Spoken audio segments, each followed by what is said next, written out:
Coach, when when it's the fourth quarter and you see Kyrie and Luka doing what they're doing, I mean, is it just for you? Do you just can you sit back and enjoy it? Are you still locked into the game? What's it like from your perspective watching them perform like that? Locked into the game for sure. But also the trust that we have with our quarterbacks. When you talk about Luka and Kai being able to make the right decisions, and I thought those guys did a great job with the pace in the fourth of being able to run when we got the miss or rebound. And then just talking about winning the fourth. The game was tied at the end of the third.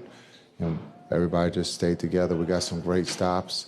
We had some turnovers there in the fourth, but no one went sideways. Everybody just stayed positive.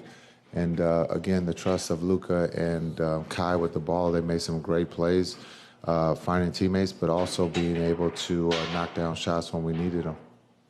This is just my assessment. When I look at the ball movement, the space, and the defensive rotation, it seems like you've been really coaching at a high level. I'm curious, just how much do you think you've grown as a coach since you got in Dallas?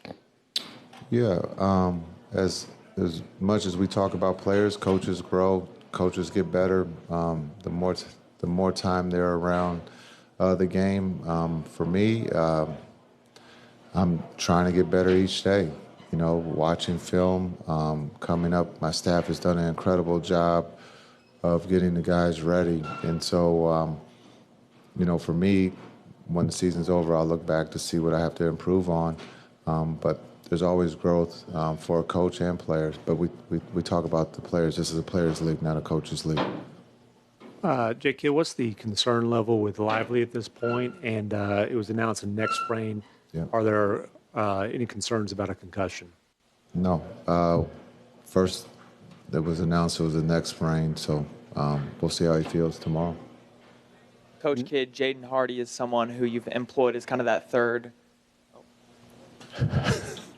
Go ahead. So I didn't think he was going to ask another question, but Jay Hardy's been someone who you've employed as that third ball handler off the bench. What about his minutes recently in this series has impressed you the most? When you look at Hardy, just his preparation, he's just being ready, just understanding that we trust with him having the ball to be able to play make or to score, and he's done that in this series at a high level.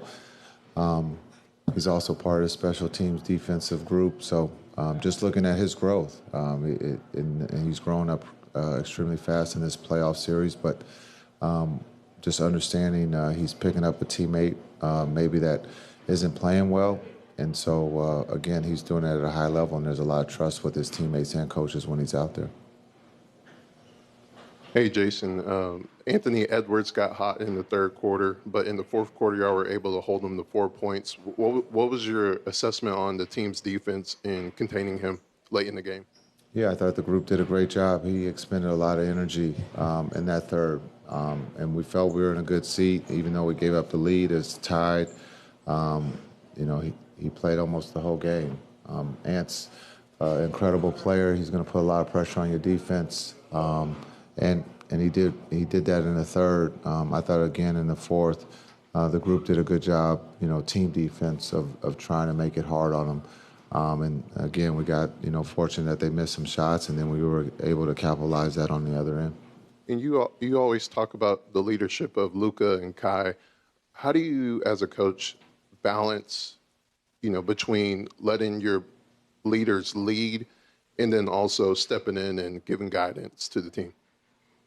Yeah, I think there's a lot of trust when you talk about Kai and Luka with the quarterback situation. I've been in that seat before, and the coach trusted that I was going to do the right thing. When you talk about those two guys as winners, they want to win. They want to help the team. I think when you talk about Luka putting pressure and trusting his teammates, Kai again turns down a shot and goes, to PJ in the corner for a big three. And I thought that was when the run started. But my job is to inform them what I see and try to put those guys in a position to be successful.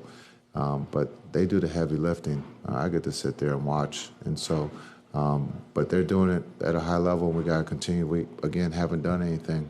This is the first of four, and we're only at 3. Jason, Lively is such a big part of this team. How did you guys make it through the night without him, and how did you think Dwight did those 7 minutes he was out there on the court? Yeah, I think it's always been, you've been around this group all season. Next man up. Injuries are part of the game, and I thought DP did a great job.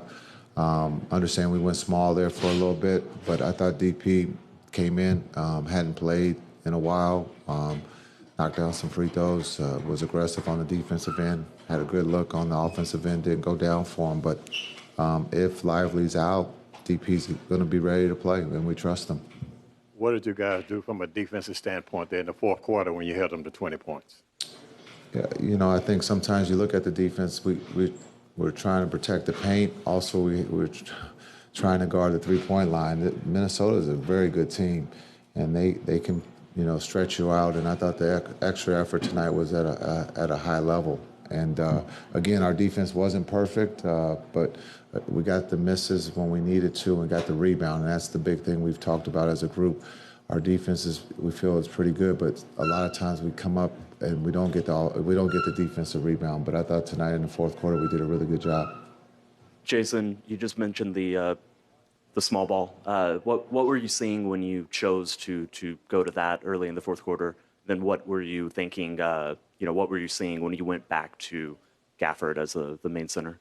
Yeah, we were going to use PJ as the new sprinter with Gaff. We were just going to rotate the bodies at the 5, and so PJ was the next one up to be in that situation and to go small. They were small too, so this was going to be a battle of shot making. Who was going to be able to make shots? Rim protection wasn't quite there for both clubs, so for us it was just a matter of being able to knock down shots, and we were able to do that in the fourth. Since the trade deadline, you guys have kept finding different ways to win, whether it's games where you don't hit as many threes as usual, games led by the defense, games where players are injured. What gives this team its ability to adapt to different styles of play and just still come out with results anyway? I think it's just the trust. I think when you talk about that locker room, no matter who's on the floor, Hardy, PJ, D. Jones, Exum, Timmy, whoever is on the floor, they trust each other. And I think being able to have that trust, D. Jones didn't mean to throw it out of bounds, but we got the stop, and he threw it out of bounds. But the energy of the group felt like we can get another stop, and that's what's the beauty of this group in that locker room, is that we didn't get a shot, we didn't get points, but we truly believe that we can play defense, and that's kind of cool to see. Coach, over here. Y'all made it clear that you're not going to worry about what people have to say. You guys just have your confidence. You believe in your ability. How much has that impacted this 3-0 series lead so far?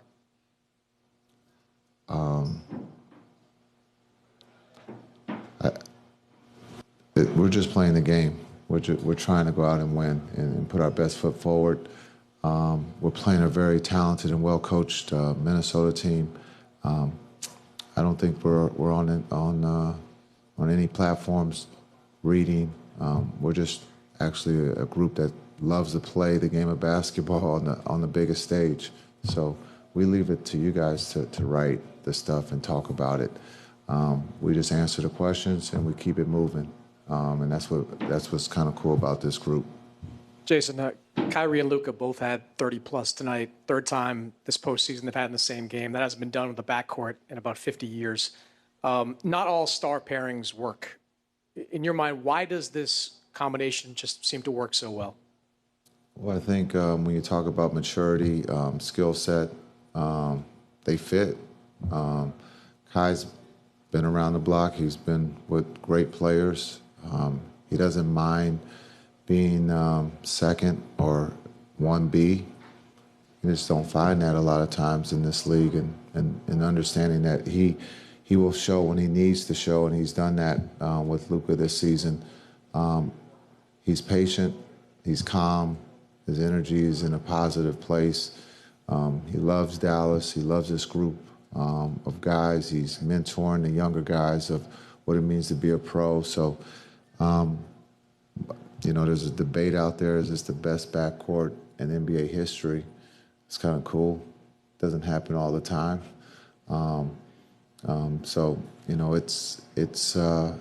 it works, and for Luka, his skill set is like no other. I mean, he's pretty good too, and he's not afraid of the moment, but he's not afraid to being able to go to Kai, and then understanding what he draws on the floor. You're not going to leave Luka, so that means it's a numbers game, and it's 4-on-4. And in this league, offense, when you're playing 4-on-4, the offense has the advantage. And so you look at coming down the stretch, make or miss, we got great looks with our quarterbacks being able to decide that. And it wasn't, that Luka wanted to shoot them all. He had his opportunities in game 2, and tonight Kai steps up and makes some big shots, but Luka also made some big shots. But just the trust that they have in one another is really cool to watch. Coach, this group has been particularly composed in different scenarios and closeout games throughout the postseason. What in your mind has enabled this team to keep the composure? And with your biggest closeout game yet, does the message there change at all? Yeah, I think composure, poise, the truth. We always speak the truth to one another, and that doesn't happen a lot of times in this league. So to be able to speak the truth and for them to be able to handle the truth in the moment and to be able to move forward. But the poise of this group and energy is at a high, and I haven't seen that a lot in this league, and it's a beautiful thing to see and to be involved with. So when you talk about the poise and the trust that they have in one another on the defensive end and on the offensive end, it's not about who scores the most points. We know Kai and Luka are going to do that, but they're not afraid of Exum or PJ, taking a big shot to win a game. Thanks.